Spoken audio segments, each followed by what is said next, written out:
दोस्तों, सोचो, कॉलेज के कुछ दोस्त जैसे हम सब दिल्ली की भीड़ भाड़ में उन्होंने शहर के बाहर उस छोड़े हुए अस्पताल के बारे में सुना था।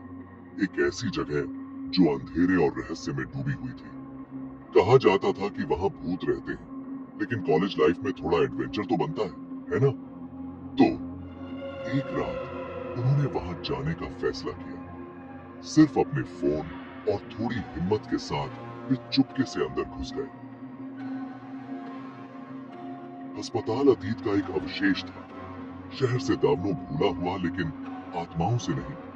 खाली गलियारों में उनकी हंसी गूंजती थी, लेकिन जल्द ही वो खामोशी में बदल गई। जैसे ही वे अंदर गए, हवा और ठंडी हो गई। वे एक कमरे में पहुंचे जहां एक पुराना जंग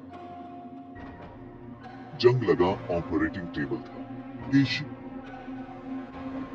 अचानक उनमें से एक, रोहन को अपनी बाह में तेज दर्द हुआ। उसने नीचे देखा तो एक गहरा खरोंच था, लेकिन उसके आसपास कोई नहीं था। डर तो लगा, लेकिन जिज्ञासा ने उन्हें वहीं रोक रखा। फिर उन्होंने उसे सुना, एक हल्की सी चीख, जैसे कोई दर्द में हो। वे उस आवाज के पीछे एक वार्ड में गए, जहां उन्होंने गलियारे के अंत में एक धुंधली सी आकृति देखी। वो सफेद कपड़ों में एक औरत थी, उसकी आंखें खाली, उसका चेहरा दर्द से ऐंठा हुआ।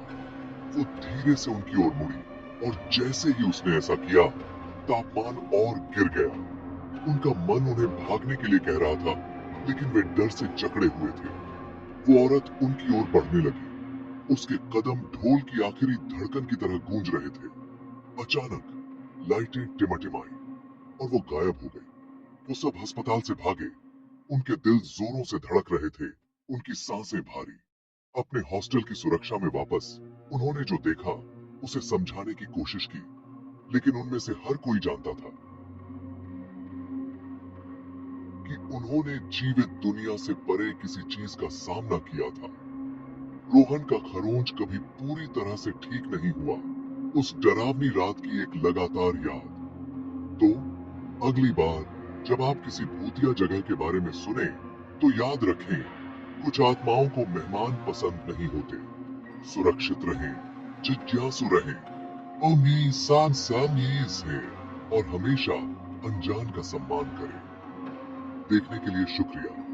अगर आपको यह कहानी पसंद आई हो, तो लाइक, शेयर और सब्सक्राइब करना न भूलें, और भी खौफनाक कहानियों के लिए।